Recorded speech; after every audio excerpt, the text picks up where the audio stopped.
Cloud. Good morning, everyone. It's great to be with you. We had a little respite from the intense cold yesterday, and maybe after we get through today, the week ahead will be more hopeful. As we start, if we could take a moment for prayer. Um, Gracious and faithful God, we give you thanks this morning for Denise Dombkowski Hopkins, our friend, teacher, who challenges us to read and interpret ancient text with care, humility, and integrity. Through scholarship and critical thinking, she invites us to consider the context of their times, the complexity of their origins, and the many voices that shaped how and why they were written. Help us to wrestle honestly with difficult passages, trusting that your covenant is one of steadfast love and faithfulness that strengthens our commitment to justice and mercy. In gratitude and hope we pray. Amen. Amen. Amen. As we Carol, begin that this, was beautiful. well, I know you, Denise, and you're gonna That was uplifting. Thank you. Oh my. thank you so much. I guess before you start, is it okay if someone who knows you very well introduces you? Absolutely. I defer now to Jean Dudek, Okay, who yeah. was Denise's teaching assistant for many years Okay.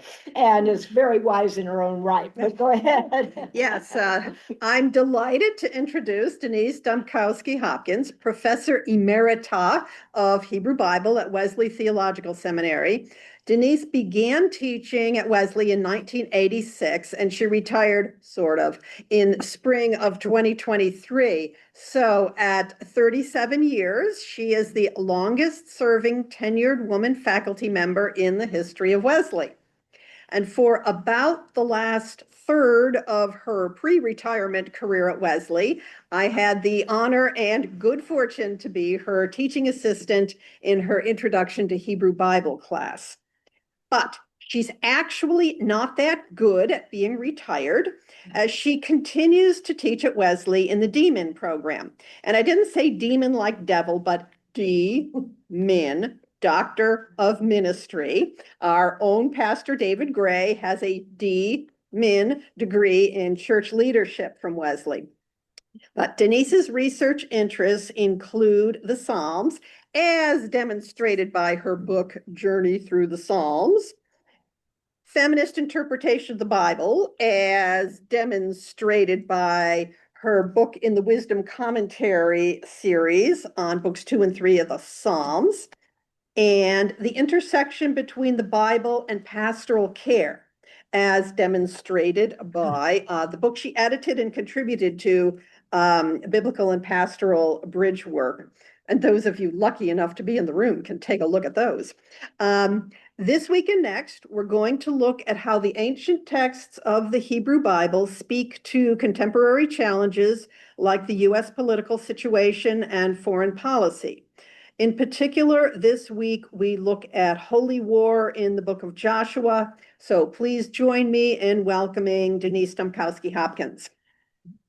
And Denise, you will urge everyone to explain the format about their interactive. Yes, absolutely. First, I want to say thank you to Jean. She is a gem and an author in her own right.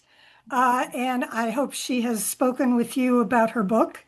But Jean, I miss our collaboration. I really do. Too. Yes. And really as bright as they come. And I'm so glad that Bradley now has you, because you have so much to contribute. So good to see you again, my friend. While I'm doing this, if you haven't seen me before, if you have any questions, any comments while I'm talking, raise your hand, put it in the chat, and Jean and Carol will alert me and we'll get to it right away. I want this to be as much of an exchange as if we were in a face-to-face room together. So feel free. I want this to be more freewheeling. I don't like to just lecture. Um, and this week, we are going to talk about Israel's entry into the promised land of Canaan. Now, having said that, you have work to do. First things first. What do you all know about how Israel came into the promised land? And of course, Jean cannot say a word because she knows exactly the possibilities in answer to that question. So, could anyone share with me what you maybe learned in Sunday school growing up, what you learned in adult forum, perhaps, about how Israel came into the promised land? Anybody? Well, they were delayed. By They were delayed, yes. How long? 40 years. 40 years, yeah. 40 years. And where were they before they entered? Egypt. Well- Well, Egypt entered into the wilderness. Yes, they were enslaved in Egypt, which is the story told in the book of Exodus, and they busted out and wandered for 40 years in the wilderness. And somewhere in the middle of that wandering, they came to Mount Sinai and entered into a covenant with God. And the Sinai covenant is the thread that really relates our two testaments. In 1 Corinthians 11, the so-called words of institution for the Eucharist, Jesus proclaims, "This is my blood in the new covenant." So there is this thread of covenant that runs throughout the entire Bible. Okay, what else do we know about the actual entry into the land? We know that it took a while. What else do we know? Well, there was this guy named Moses involved. Okay, yeah, Moses was involved. And my question is, did he go into the promised land with the Israelites?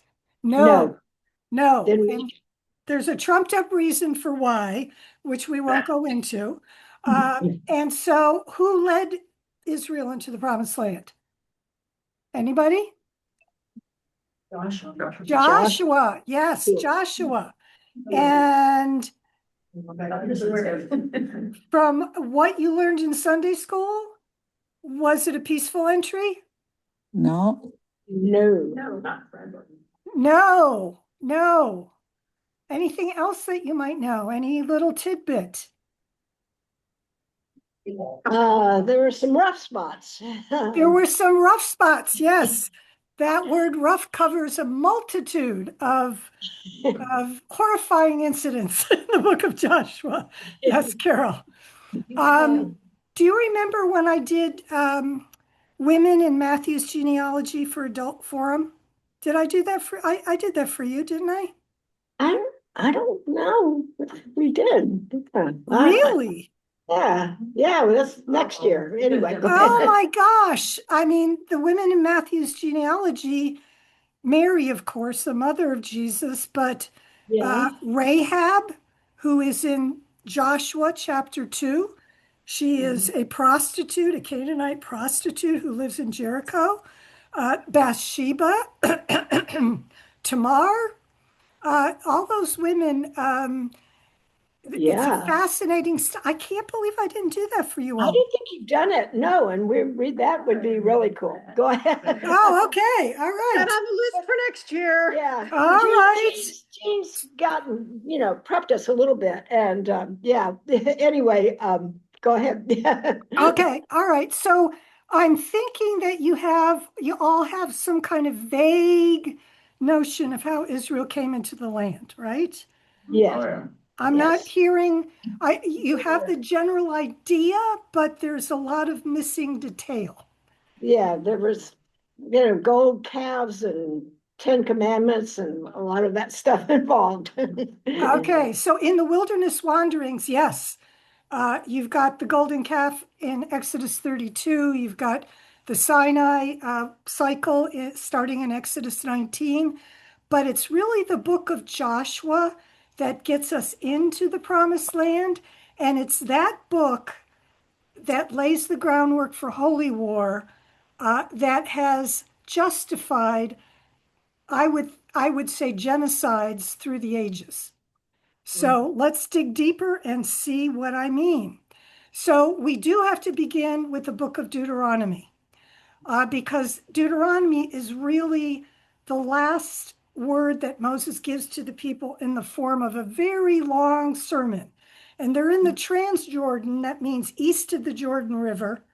And we read in Deuteronomy 31, verse 2, Moses ends his sermon by saying, I am now 120 years old. Now remember, this is not actual history. Nobody lived to 120 in the time of Moses. They were lucky if they made it to 30 if they were male. And if they were female, they're lucky if they made it to maybe 27 or 28. So Moses says, I am now 120 years old. I am no longer able to get about, and the Lord has told me, you shall not cross over this Jordan River. The Jordan is the separating boundary between the Transjordan on the east and the West Bank, as it were. And so Moses has left them with a choice. They're going into the land. He won't be there anymore. And he wants them to take covenant seriously so that they can prosper and be blessed by God. And he lays that out very clearly in Deuteronomy 30, verses 15 through 20. And he says, see, I have set before you this day life and prosperity, death and adversity. Choose life. L'chaim, choose life, okay? And so he's reminding them that every day is a choice. He's reminding us as Christians, every day is a choice to obey the covenant or not to obey. And by the way, here's a little Easter egg. If you're a Taylor Swift follower, you'll know what Easter egg means. Deuteronomy is quoted by Jesus second most often in the Gospels after the Psalms. Psalms are first quoted. People think he really quoted most often Isaiah as a fulfillment of prophecy. No, Deuteronomy second, Psalms first. So, to understand the book of Joshua, we have to realize that it is part of something called the Deuteronomistic history, affectionately abbreviated as DTR. And that is not history in the sense that we think history is. It is a theological interpretation of how Israel came into the land, settled in the land, rose up kingship, and then lost the land in Babylonian exile. And really what's foremost in this collection of books that were brought together and edited in the exilic and post-exilic period is this theological explanation of history. And that explanation is Israel violated the covenant, and that's why it lost the land. So what is included in the Deuteronomistic history? Well, it's based on the book of Deuteronomy, which is this whole idea of covenant, but it formally includes Joshua, Judges, Joshua coming into the land, Judges also in the land, 1st and 2nd Samuel when the kingship is established, and 1st and 2nd Kings. And 2nd Kings ends with Israel in exile and the Judean king being released from Babylonian jail, but under house arrest. He has to eat at the table of the Babylonian king, and he gets an allowance, but he can't go back to Judah. So that sweep, Joshua through 2nd Kings, is the Deuteronomistic history. And there are 3 themes that are carried through the Deuteronomistic history that were laid out in Deuteronomy. Number 1, you can only worship the Lord God who brought you out of Egypt. None of those Canaanite gods. Number 2, worship can only occur in Jerusalem. It's all about centralizing power and control. And Deuteronomy 12:5 says you have to worship in the place that the Lord your God will choose. And of course, that's Jerusalem, because David brought the Ark of the Covenant there. And then the third important part is the Lord made another covenant with the Davidic dynasty, with David and all his descendants in 2 Samuel 7. So if you want to look at the Deuteronomistic history as a whole, it is pro-David, pro-Judah. And remember, after David died, Solomon took the throne, his son. And after Solomon died, the kingdom split into the northern kingdom, Israel, and the southern kingdom, Judah. And the Deuteronomistic history is not liking that at all. And none of the northern kings are good in the Deuteronomist's eyes. Only the Davidic descendants were good kings, and only a united Israel is legitimate in the eyes of the Deuteronomistic history. Okay, so everybody set with that? There's a larger setting within which the book of Judah operates. Okay, so when we're trying to assess what actually happened as Israel came into the land, there are two kinds of evidence that we use. Number one, biblical evidence. We look at the book of Numbers, we look at the book of Joshua, and we look at the book of Judges. Now, some people only look there because they read the Bible literally, and they think that literally what we have is history in our modern sense, although I would say with the advent of the phrase alternative facts, we can't even tell what history is anymore. We can register events, but the interpretation of those events, as January 6th and the riot on the Capitol attests, were they rioters or were they patriots, right?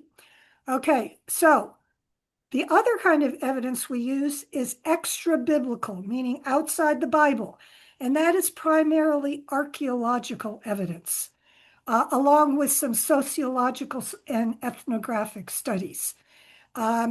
Some people who read the Bible literally will try to use the archaeological evidence to prove the literal truth of the Bible, but they're very selective in the archaeological evidence they draw upon. And I will remind you that archaeology cannot prove the Bible true. It cannot prove the Bible true. It doesn't really talk about God. It talks about material remains. And the most it can share with us is the social, economic, political atmosphere out of which these biblical texts emerge. Okay? Any questions about that? Any questions? We're okay.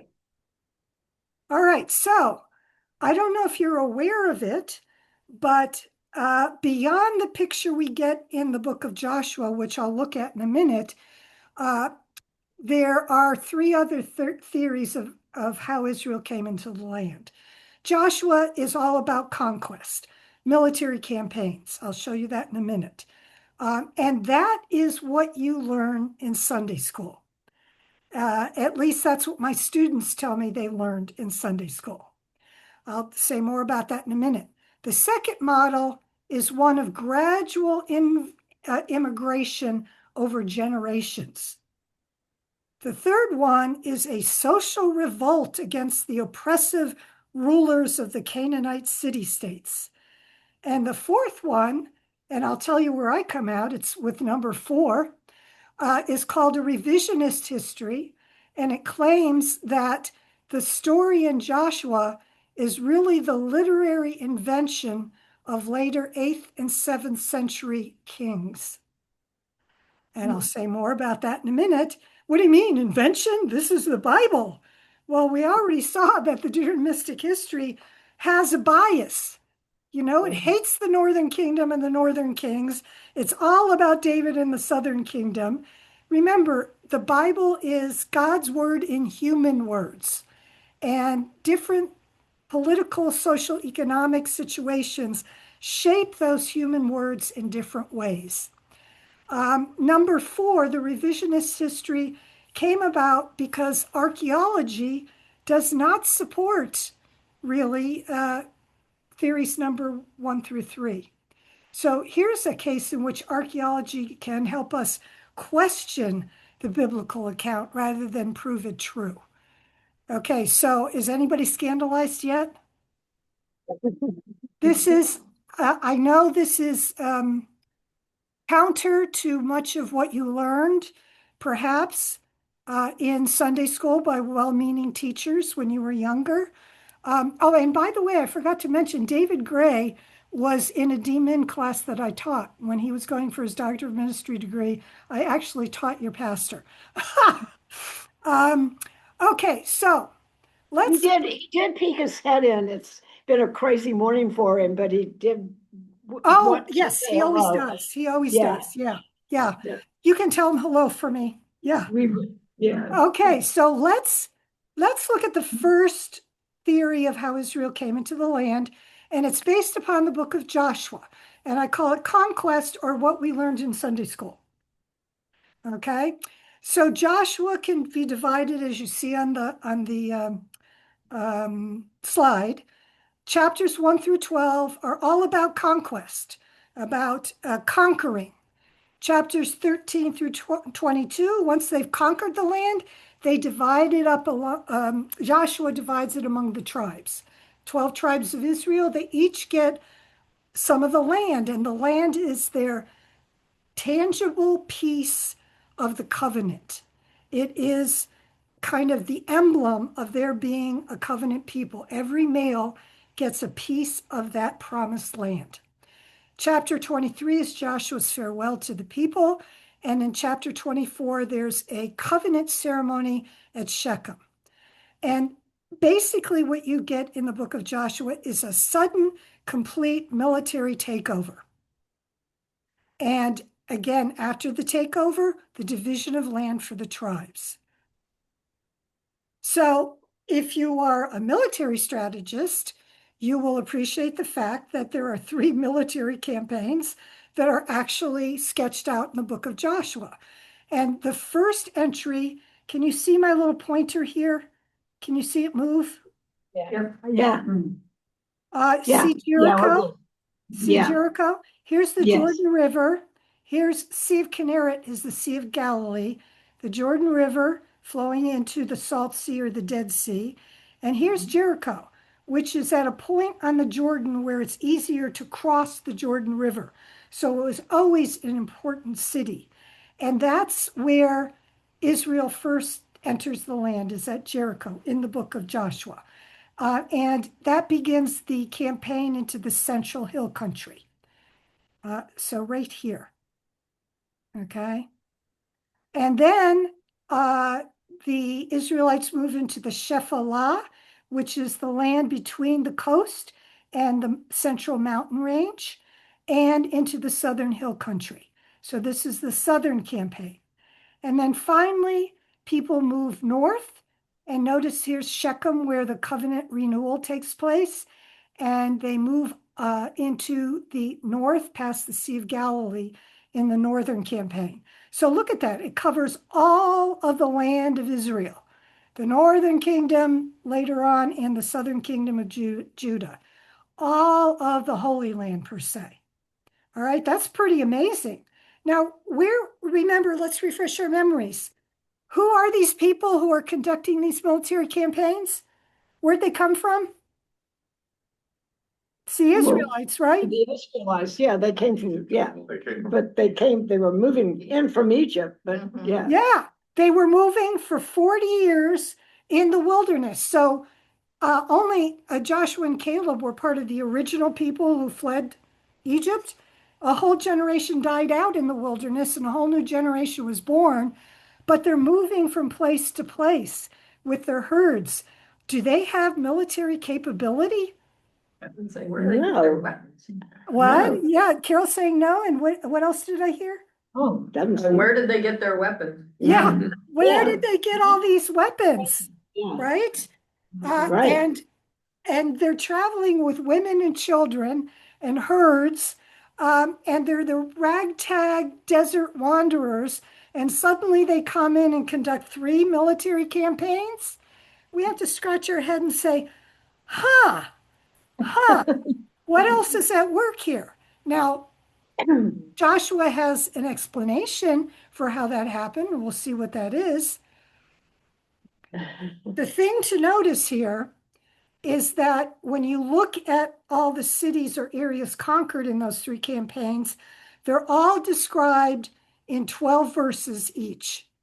So it's a very stylized account, which suggests very strongly that this is way beyond, way after Israel's entry into the land, when they are looking back on their origins while they're in exile because they've had the stuffings knocked out of them by the Babylonians. So what happens when you're in crisis as a country? You go back to your origins, right? So for instance, in the United States, what's the big story we tell about George Washington and his integrity? Oh, yeah. Yeah, he chopped down the cherry tree and, Yeah. and he fessed up to it, right? And Yeah. did it happen?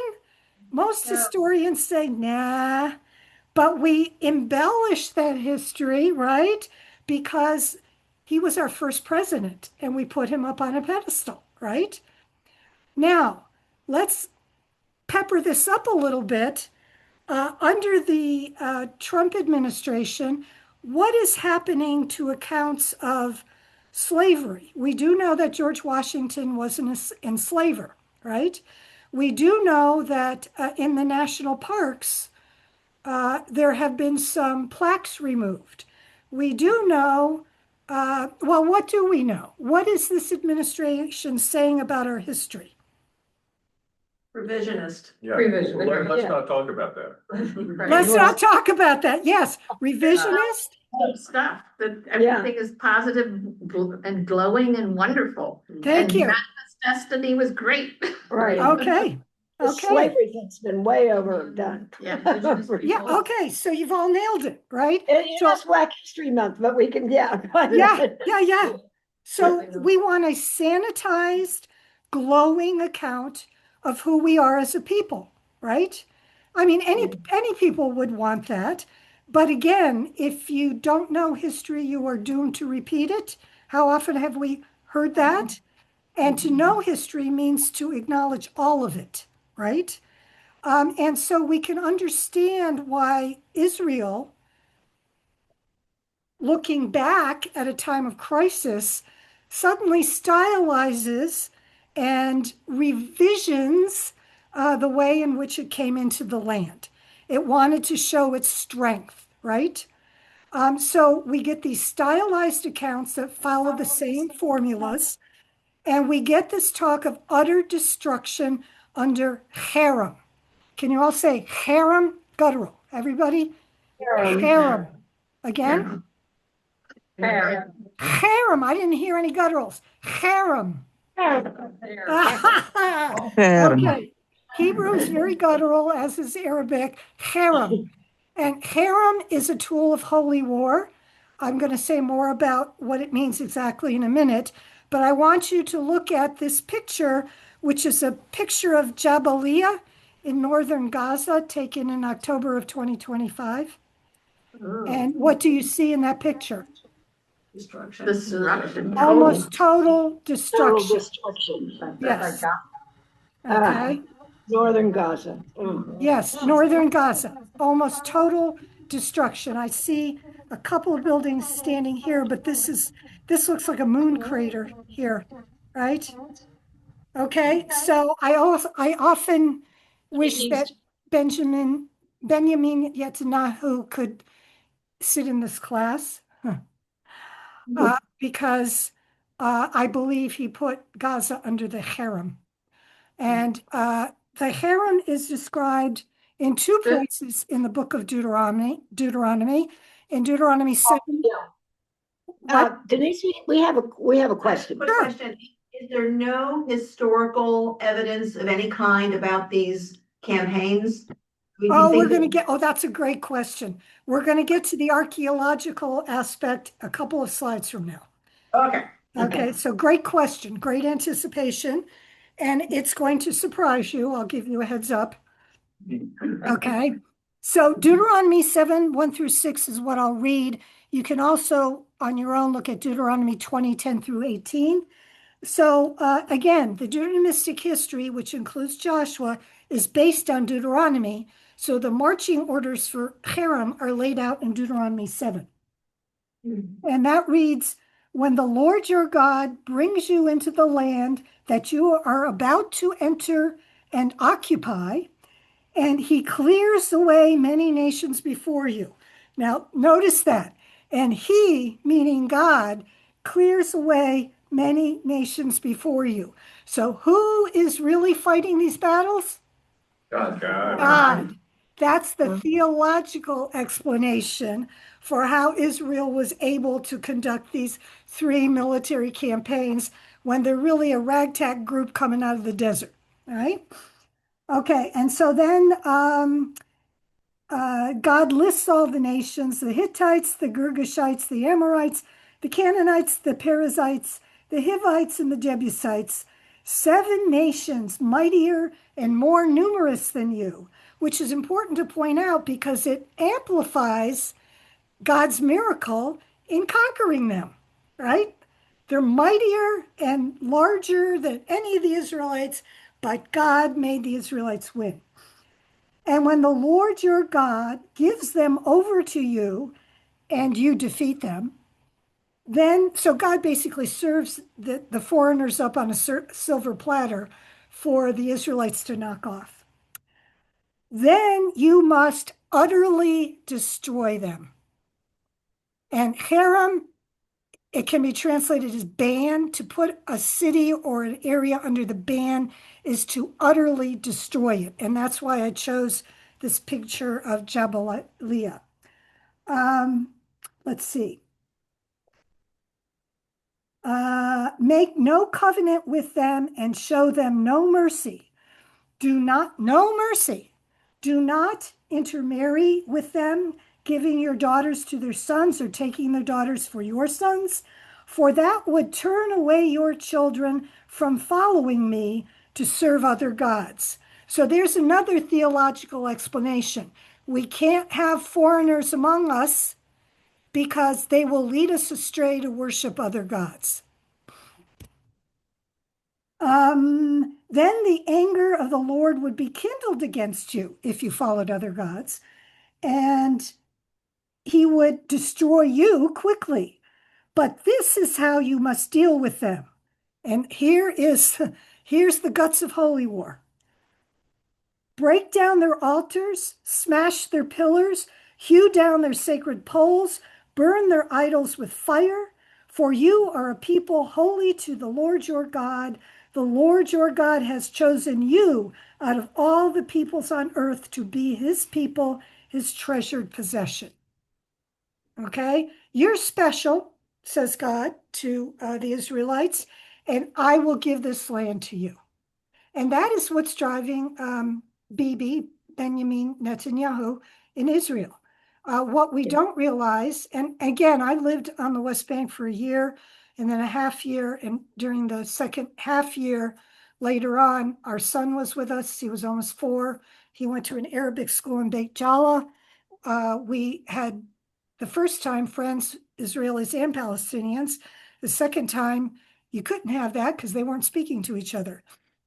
This is the guts of Haram.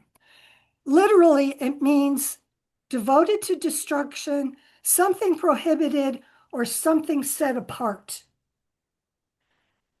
And in Joshua 6:21, which talks about the destruction of Jericho, it reads, "Then they devoted to destruction by the edge of the sword all in the city, both men and women, young and old, oxen, sheep, and donkeys." In other words, they carried out the Haram, the ban on the city of Jericho.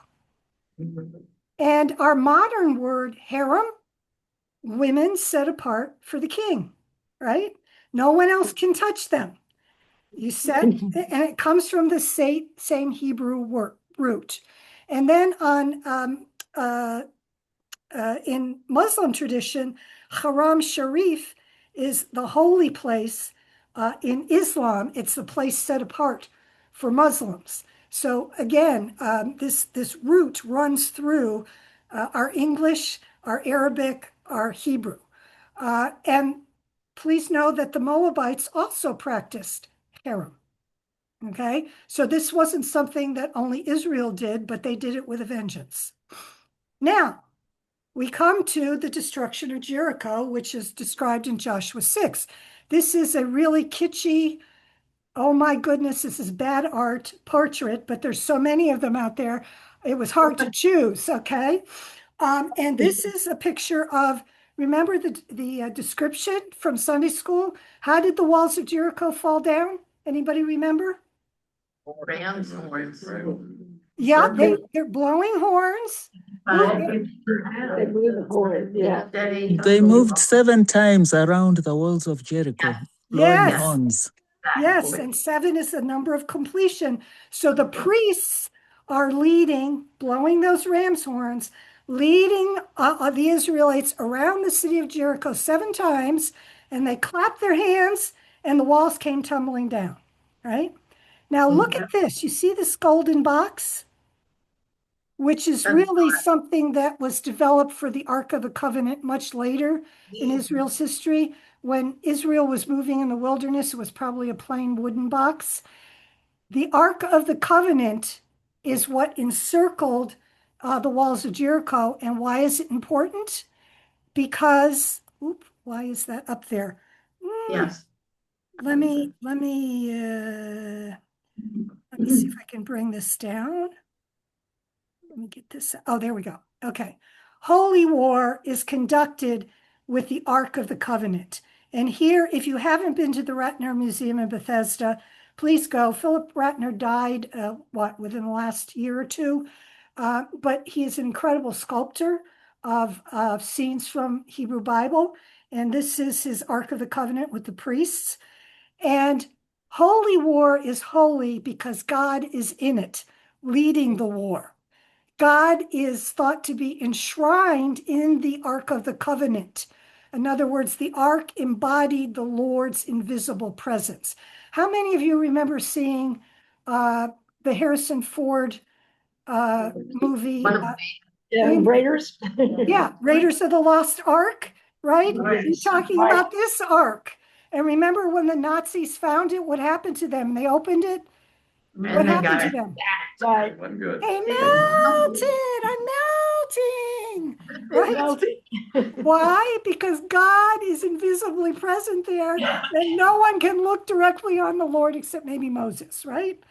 All right, so it becomes a rally symbol for war. Supposedly, according to a tradition, the 2 tablets of the Decalogue were in it. You can view it as a divine throne. In Numbers 10, it's directly addressed, and the priest will say to it, "Arise, O Lord, go out with your armies." And when they come back, they say, "Rest, O Lord." I mean, they talk to the thing, okay? So that is the symbol that gives the holiness to the war that Israel supposedly conducted coming into the land. Now, I put next to it this picture of putting the flag up at Iwo Jima in World War II.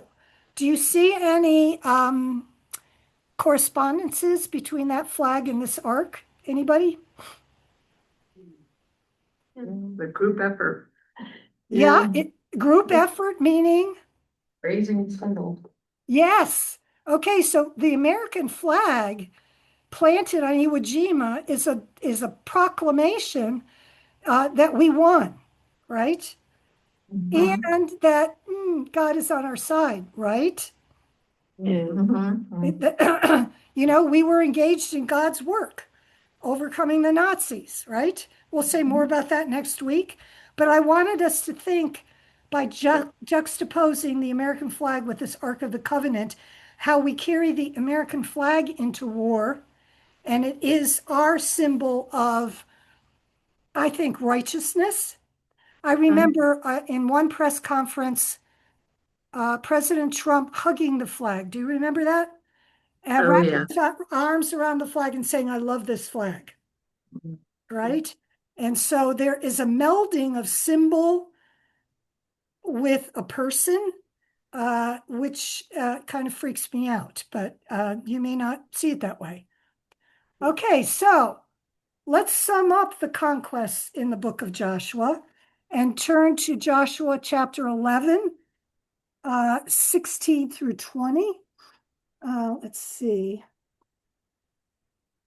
This is a grand summary, all right?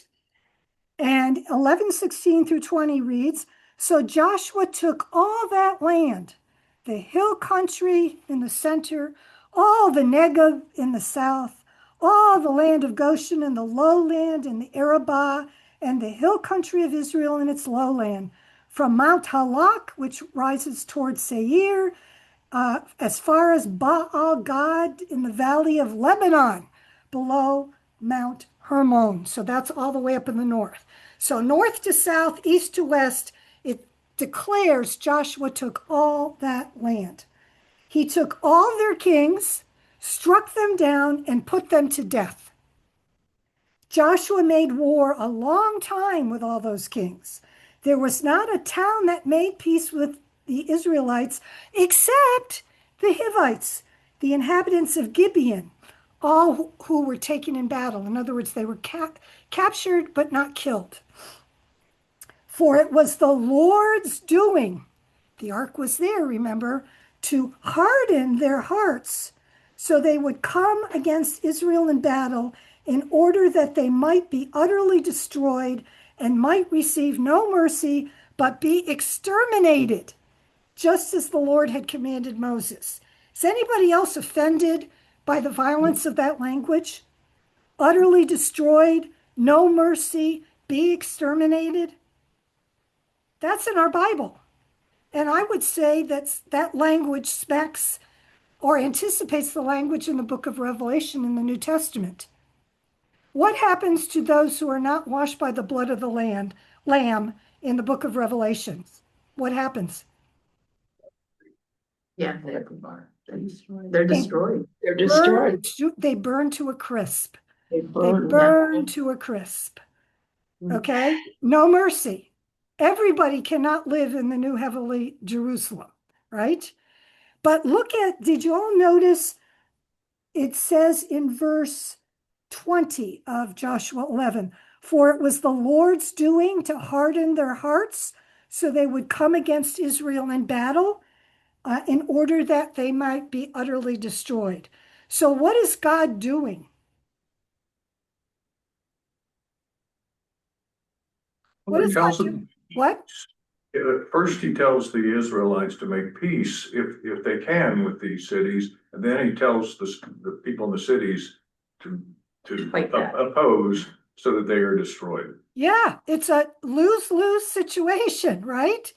So already we have contradictions between what was said in Deuteronomy about holy war, in terms of, oh, there's a possibility if you want to make peace, you surrender. And then the possibility seems wiped out because God hardens their hearts. Where else did we see the notion of God hardening their hearts before Israel comes into the land? Do you remember? Pharaoh's hut in Egypt. Yes, Royce. Yes. Gloria. Royce, you know your Bible. Thank you. Thank you. Yes, God hardened Pharaoh's heart in several of the plagues so that Pharaoh found it impossible to say, oh, those are from God, I better change my ways, because God had hardened Pharaoh's heart. And that raises the question, theodicy of God's justice, right? It's a both of those are very troubling texts. But again, God's doing it because God's on the side of the Israelites. Does that make it right? Does that make it right?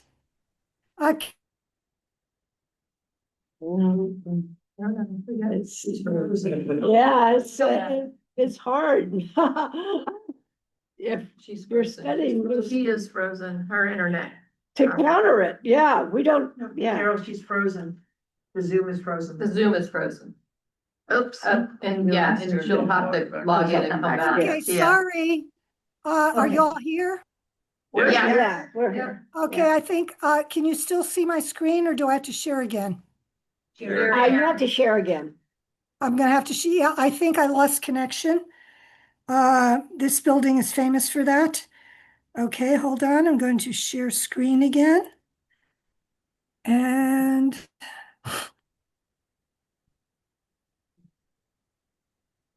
Okay, can you all see that? Not yet. It's not showing the slideshow. There, it's back. Okay, yeah, there's a little drag. There's a little delay. Okay, so we summarized Joshua Conquests, and I want to say that the Sunday school example of Holy War in the book of Joshua is the Battle of Jericho. And I'm going to share this YouTube video, very short, and see if it rings any bells with your Sunday school experience. You think what? Yeah, we'll see. Just a minute. Do you want, hold on just a minute, Make Denise. sure you share audio. You need to be sure you've got the audio sharing. Let's see. Can you hear me now? We can hear you, but we're Well, not when sure you about share whether the YouTube, video is gonna share. You'll have to. Well, let's try. I haven't turned it on yet. Okay, Okay? You let me know. yes. I'm a little nervous because I have no clue what's about. Can you hear that? This could either be a Yes. disaster or the world's greatest. Okay, here we go.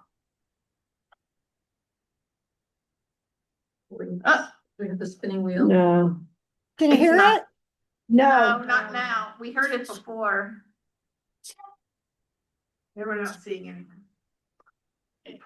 It's not coming up. I think. Might be in another window. Yeah, It's the the might have videos. to stop sharing the PowerPoint and bring up the YouTube. I did bring up the YouTube. Did you get it? Yeah, but we No. think we think you may have to stop sharing the PowerPoint and just share the YouTube. It's not. Gotcha. Okay, hold on a minute. Hold on 1 minute.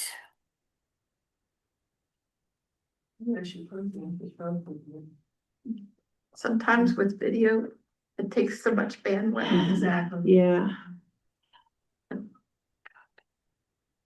I think she's gonna have to jump out and jump I back wonder- in. Yeah, Maybe we can unless play it we here. could play it here. Let's play it Maybe here. if we knew where it is on the internet, we could Well, play it. I've got the link. Yes. Have her send the link. It's just frozen again. Yeah. Yes. We would have to Do you just. have a copy of her slides now, or no, not yet? Mm. And not on this machine. Like, Hold on a minute. Hold on. Summarize it. Oh. Speak of course, Denise also could summarize it. But Yeah, Jean says she could summarize it too. If you'd like. Okay, yeah. Well, you know what? Do you remember singing Joshua fought the battle of Jericho, Jericho, Jericho? Remember that? Yeah, So sure. these kids are doing this, singing that song. Okay, that's all I want you to see. Got it. All right. Yeah. Okay, now, hold on a second. I need to share again.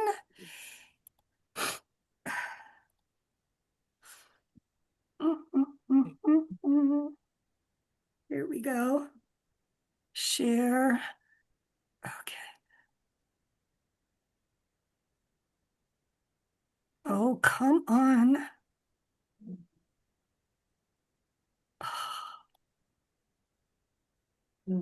That's it, yeah. Cedarmont Kids. Yeah, look up YouTube Cedarmont Kids and see if you can play it from where you are. Jean, can you do that, or Carol? Yeah, YouTube Cedarmont Kids. Why don't you try doing that, and we'll get rid of the, hold on just a minute. I think there's a way to do it. Can you stop sharing just for a moment? Sure. Thank you. You can copy that. Want me to try it? Why don't you try it, Carol? Okay, so I'm gonna escape, right? And then, okay, where'd it go?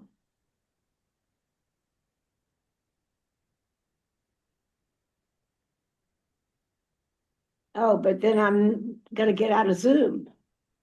No, you're not. No, you're not. Oh, okay. Share your screen. Jean, are you working on it too?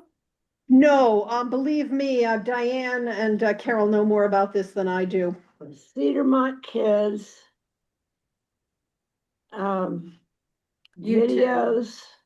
Jericho. Oh, yeah, let me put Jericho in just a second. Well, it's looking at you. Let me try something.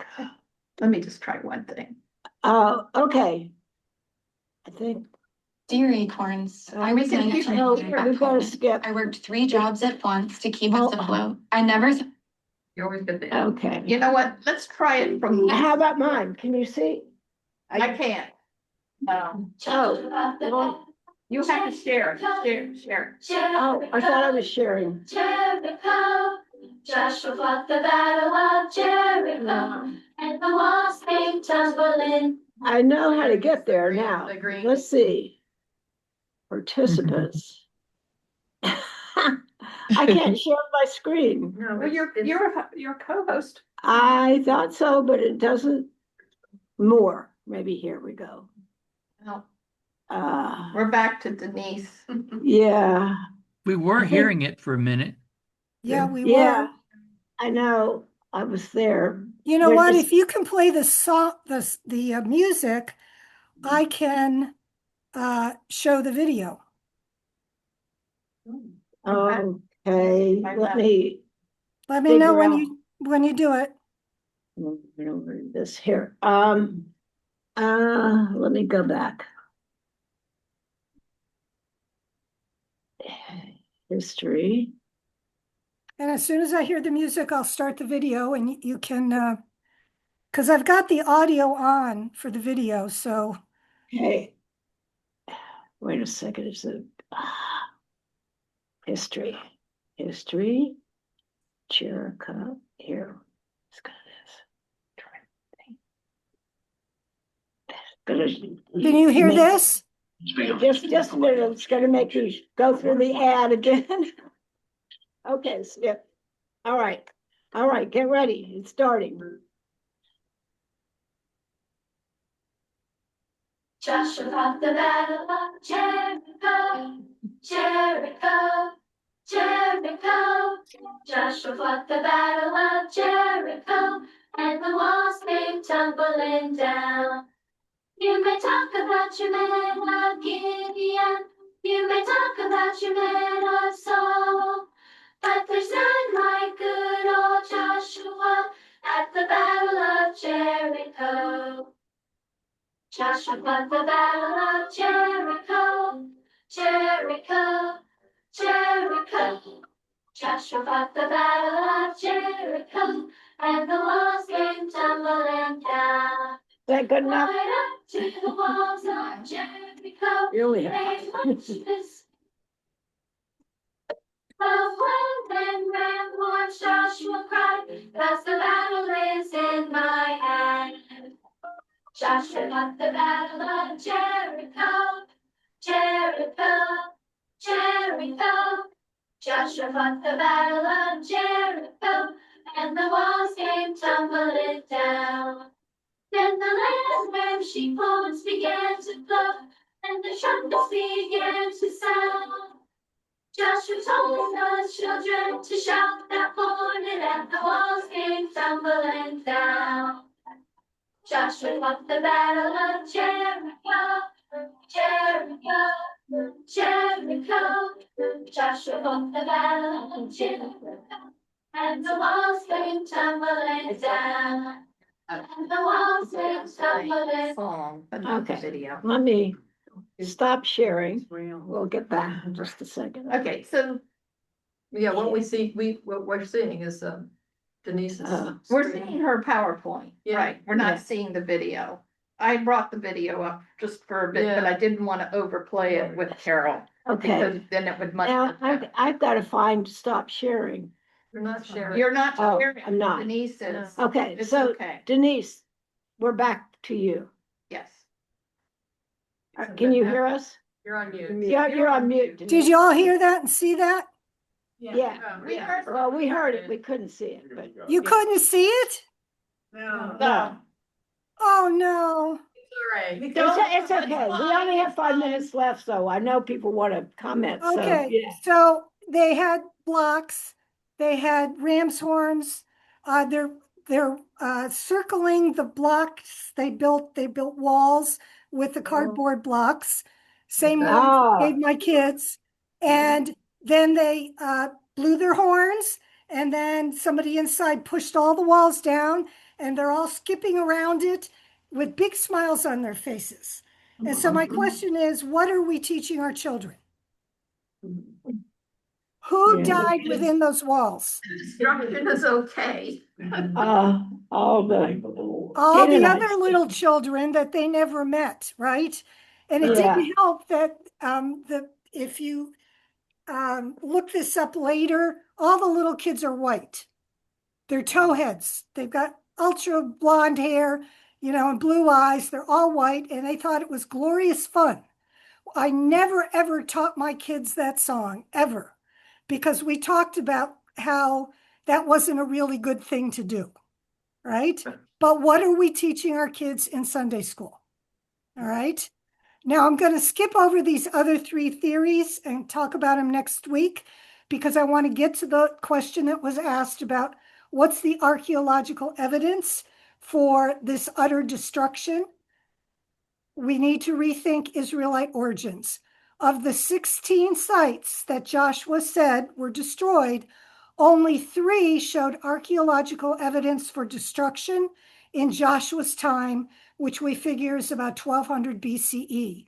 And those 3 are Bethel, Lachish, and Hatzor.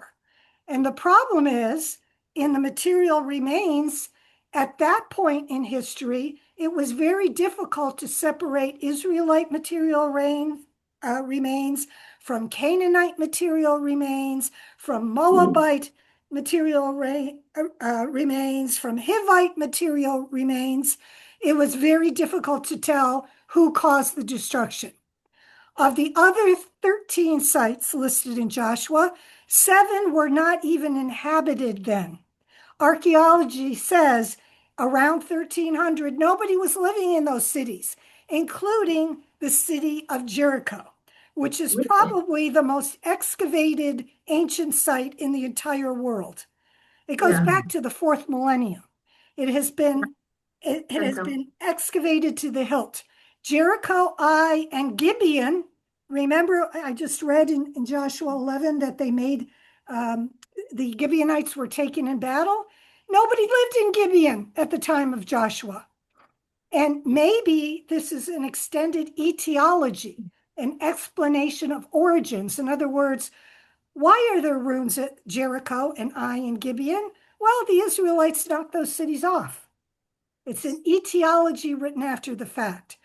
Bill Deaver, the preeminent American archaeologist, has said point blank, evidence is overwhelmingly against the classical conquest model that we find in Joshua. Archaeology does not support it. And so I think this is an extended etiology of how Israel came into the land, an explanation of origins, written down long after the events in Joshua. God did it. It was miraculous. It's a theological, not an historical explanation. And settling the land was a long, slow process. And that's why I have a picture of a snail on that leaf. A long, slow process. I think the summary in Joshua 11, 16 through 20 is a gross oversimplification, a revisionist history. And we're going to see next week that it contradicts what Judges has to say about which cities were made peace with, which cities were enslaved instead of destroyed. Oops, we don't want to go there. So we'll pick up next week with theories 2, 3, and 4. It's very short. But I want to leave you with this idea that this notion, God on our side, holy war, is not historical, it's theological, and yet it has been used to justify, not only in American history, but in global history, where Christians were present, the extermination of other people. Correct. And we're going to look into how we interpret these texts as our own form of violence. There's not only violence in the text, but there's violence in the way we interpret the texts as divine warrant for our wars. And I'm really keen on this because teaching army chaplains, they're torn. You know, they've got commanders who tell them to go out and kill. They can't kill, they don't even carry weapons, but they're comfort for soldiers who are told to kill, and yet, you know, they know that the Bible doesn't make it quite that cut and dried and simple. Okay. Royce, you had your hand up? Yeah. Gloria, did you have something to add? Gloria? No. Oh, I'm sorry. Is that Gloria? Oh, okay. Yeah, I see a yeah, picture. well, that's her main I see a name, yeah. picture of a man. Okay. Yeah. Okay, Gloria, you are the Bible scholar. Okay. Yes. I'm so sorry. Well, Denise, we can't thank you enough. Denise is working with Army chaplains as we speak. So she is in the middle of some very challenging times, and as are we all. And, all I can say is that we have learned a lot this morning. I doubt that many of us had this background, and we will continue to learn a lot with Denise next week. If you have questions, always email me over this time period. It's carstar, CARSTARR @gmail.com. I'll forward them to Denise. But we just can't thank you enough. I have one other announcement besides telling folks that we're learning a lot. Join us again next week. But also that there's a special opportunity that we have Monday, this coming Monday. The intercongregational group that feeds Bradley Hills and the Muslim group will be having this program, Voices Among Us, how everyday people can support refugee and struggling families in the DMV area. And there will be a panel of folks that have been very active in this area, speaking, but also answering questions. This coming tomorrow, Monday, at 7 p.m.